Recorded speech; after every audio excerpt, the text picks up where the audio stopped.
scenario and say that, well, here, so to speak, we have to make some accommodation to the seitzai, for which there are many answers. I don't know, they all resonate. And at the end of the day, we have many times that the question is better than the answers. It's never really resolved. But one thing is certain, that in war,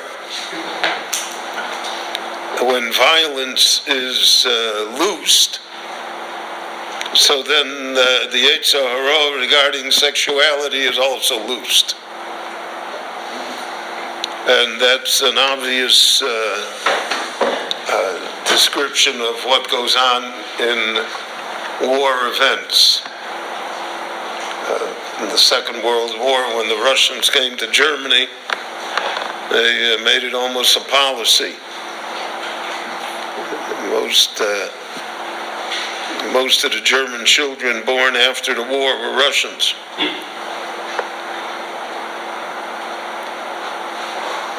And because of that, therefore, this idea is that the circumstances of war are so brutal, and that in order to participate in it, so to speak, one has to release moral compunctions in order to be able to be successful in war. So therefore, that's why in war, this concept of Yifas Tohar was introduced, even though the Torah warns us against its consequences and points out that no real good will come from it, but nevertheless, it became a fact. The type of war that existed in ancient days was much more personal than the type of war that, God forbid, occurs today. Today, the Air Force shoots a missile from 30 miles away, doesn't see its victims. And it's even true in infantry combat, etc. It's far different. In the ancient world, it was very personal. It was person to person, close hand quarters. So that required a degree of violence that's greater than what it was required today. And maybe when that degree of violence existed, and people were, so to speak, stripped of their humanity, so that's lo dibra Torah lo keneged yetzer hara. There's a second idea that the parsha talks about immediately thereafter. Ki yisiyena leish shtei noshim. A man has two wives. Now, in the ancient world, polygamy was not only permitted, many times it was necessary. And we find in the Torah, for instance, Avram Avinu, and we find Yaakov, the Ovos, the Imohos, lived under polygamous situations. Now, none of them turned out well. Hagar and Sarah eventually produced a Yishmael, and Rachel and Leah, so that the story of Yosef and the splitting of the Shvatim and that whole story. But nevertheless, it was an accepted norm. It was accepted that people could have more than one wife at the same time. Part of the reason was that women in the ancient world were completely defenseless, were unable to fend on their own. And therefore, many times, the taking of the other wife was a favor to her, because it provided her with a home and a protector and someone to take care of her needs, where otherwise she would be desolate and without any resources. Nevertheless, the Gemara already speaks against polygamy.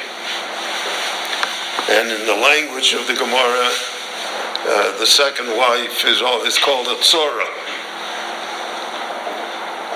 It's a trouble. It's a narrowness of vision regarding the other wife.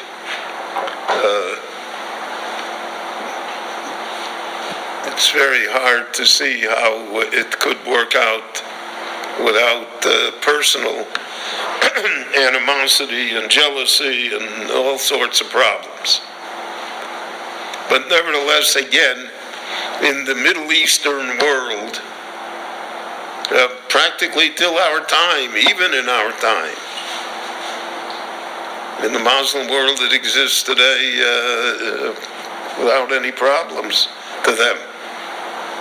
I think they're allowed 4 wives, which is punishment enough.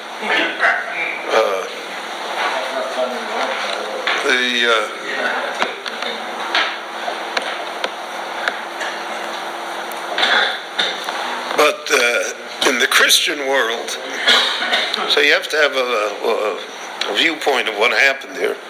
In the Christian world, the church became its definition of holiness was that people should be celibate.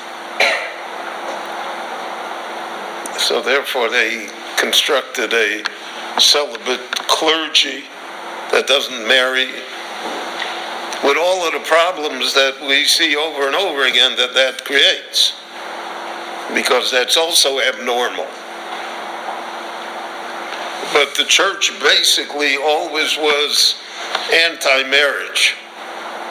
And it said, almost explicitly, that marriage is only for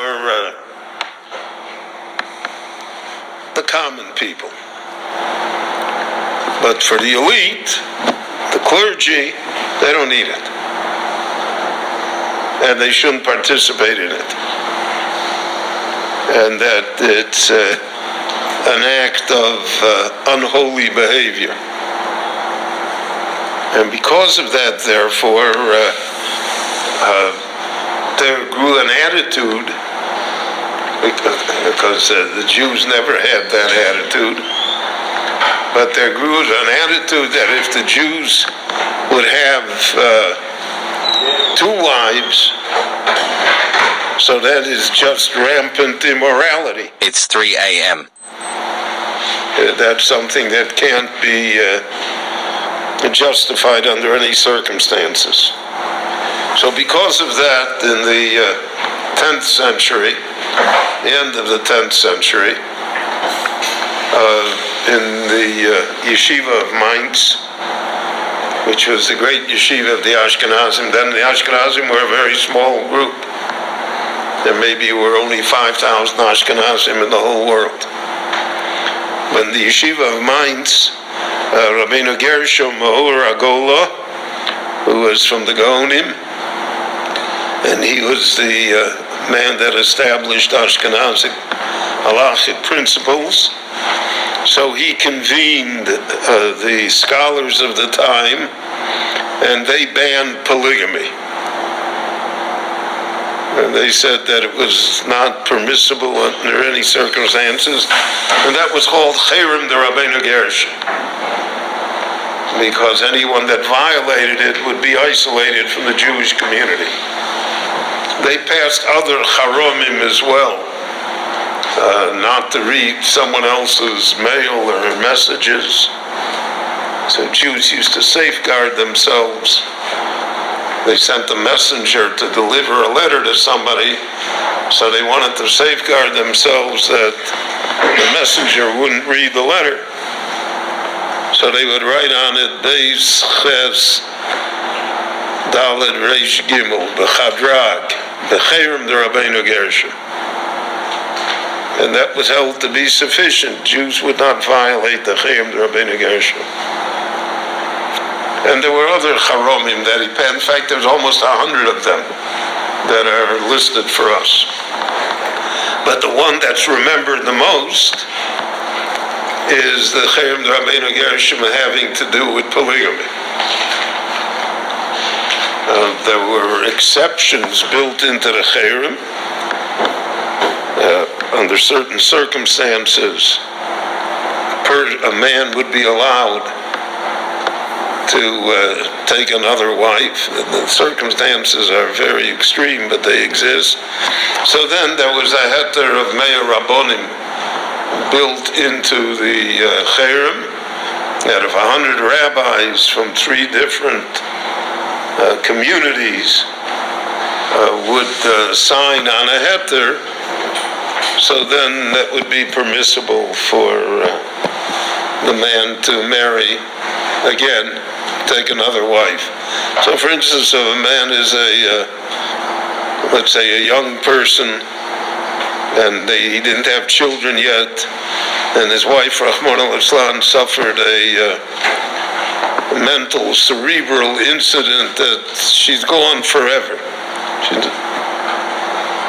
So he cannot give her a divorce. I mean, she can't accept the divorce because she's not there.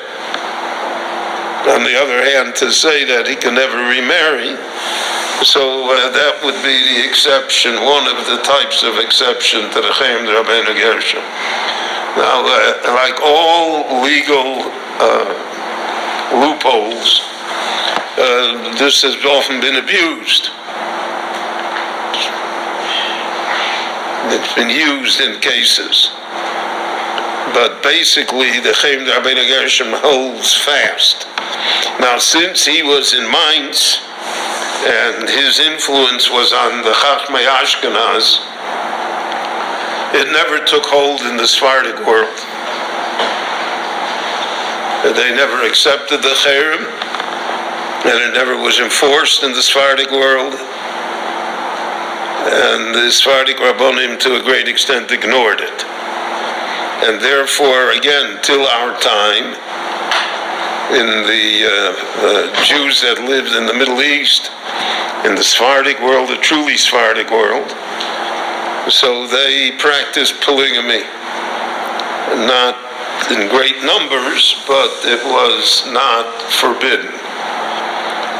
When the state of Israel was created, so the rabbanut faced the problem, as did the state, and they came up with the solution that anyone who had 2 wives could keep them, but from now on there would be no polygamy in the state of Israel.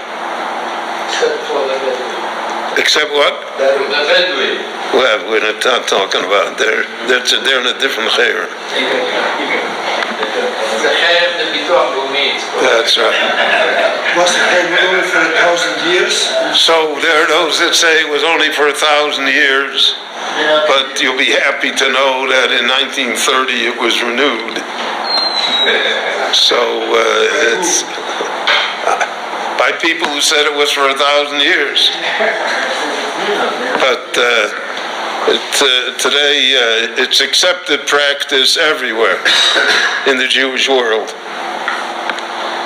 that polygamy is not allowed, and that the cherem is enforceable. So again, the Torah speaks about a case that's dependent on society, and when society changes, the Torah itself allows for the matter to somehow dissipate and disappear.